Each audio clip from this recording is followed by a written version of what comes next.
যারা শহীদ হয়েছে আমরা তাদের দলের মানুষ, এবং যারা শহীদ হয়েছে তারা সবাই আমাদের দলের মানুষ।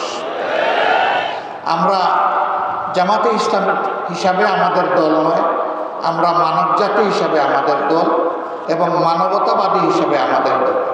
তাদেরকে কোনো দলীয় পরিচয়ে আমরা সংকীর্ণ পরিসরে নামাতে চাই না। তারা আমাদের জাতীয় সম্পদ, জাতীয় বীর। তাদেরকে মাথার উপরে শ্রদ্ধায় আমরা তুলে রাখতে চাই। তারা তো গেলেন, আত্মীয় স্বজন একটা সান্ত্বনা পেলেন, কিন্তু যারা পঙ্গু হয়ে বেঁচে আছে, সাভারের, মিরপুরের সিআরপিতে যারা আছে, বিভিন্ন হাসপাতালে যারা আছে, মেরুদণ্ড গুলিবিদ্ধ হয়ে, যাদের কারো 2টি পা, কারো 4টি পা অবশ হয়ে বিছনা থেকে উঠতে পারে না, বসতে পারে না, নিজের হাতে অনেকে তুলে খাবারটা খেতে পারে না। আল্লাহ তাআলা, ও প্রভু, তুমি এই জিন্দা শহীদগুলোকে কবুল করো, এদের জন্য উপকারী বন্ধু তুমি নিয়োগ করে দাও। বাকি জীবন কোনো না কোনো মানুষের উপর তাদের নির্ভর করতে হবে। মানুষের অন্তরে তাদের প্রতি শ্রদ্ধা এবং ভালোবাসা আল্লাহ তুমি পয়দা করে দাও।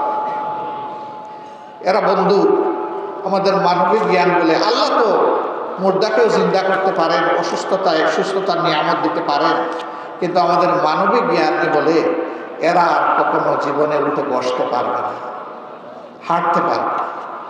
গুলি করে অনেকের 2টা চোখ বন্ধ করে ফেলা হয়েছে, দেখে না।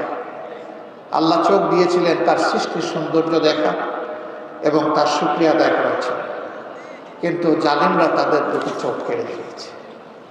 এরাও আজীবনের জন্য জীবন্ত লাশ হয়ে গেল, জীবন্ত শহীদ হয়ে গেল।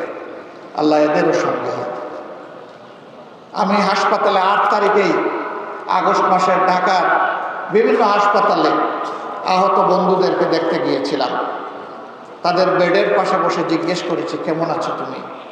বলে যে আলহামদুলিল্লাহ ভালো আছে। দরাজ গলায় বলে, আলহামদুলিল্লাহ ভালো আছে। তোমার 1 হাত নেই, 1 পা নেই, কারো 2 পা নেই, তুমি ভালো আছো? বলে যে হ্যাঁ আলহামদুলিল্লাহ ভালো আছি। এত কষ্ট নিয়ে ভালো আছো কিভাবে? বলে যে কারণে রাস্তায় নেমেছিলাম আমাদের উদ্দেশ্য সফল হয়েছে। আমরা স্বাধীনতার জন্য লড়াই করতে নেমেছিলাম, আমরা স্বাধীন হয়েছি। আল্লাহু আকবার। তার হাত নাই, পা নাই, চলে গেছে, চোখ নাই, চলে গেছে, সেদিকে খেয়াল নাই, বলছে যে জাতি স্বাধীন হয়েছে। একটা গোষ্ঠীর, একটা দলের জোর করে চাপানো গোলামি থেকে এই জাতি মুক্তি পেয়েছে। হে বুকের সোনা, তোমার তো একটা হাত চলে গেল, পা চলে গেল, তুমি তো আর স্বাভাবিক জীবনে আসতে পারবে না। জাতির প্রয়োজনে আগামীতে যদি এমনটি লড়াইয়ের প্রয়োজন হয়, তখন তো আর তোমার পক্ষে কিছু করা সম্ভব হবে না। চিৎকার দিয়ে বলে অবশ্যই হবে। যদি আল্লাহ আমাদেরকে হায়াত দেন অবশ্যই হবে। হাত একটা জাতির জন্য গিয়েছে, প্রয়োজনে আরেকটা হাতও দেবো ইনশাআল্লাহ। যে জাতির বীরেরা, সন্তানেরা এইরকম জাতির জন্যে, জাতির স্বাধীনতার জন্যে, মানবতার জন্য বীরের মতো গর্জন করতে পারে, ইনশাআল্লাহ এই জাতির পর আর কোনো ষড়যন্ত্র বাস্তবায়ন হবে না।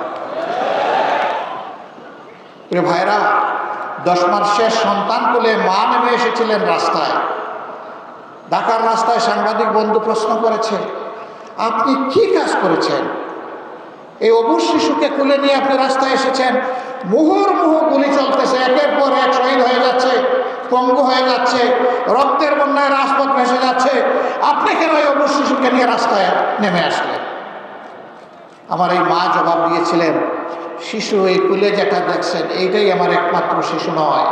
আজকে বাংলাদেশের রাস্তায় 56,000 বর্গ মাইলে যতগুলা যুবক যুবতী নেমে এসেছে সবগুলো আমার শিশু, আমার সন্তান। আমি ওই সন্তানদের সাথে সংহতি, একাত্মতা প্রকাশ করার জন্য রাস্তায় এসেছি।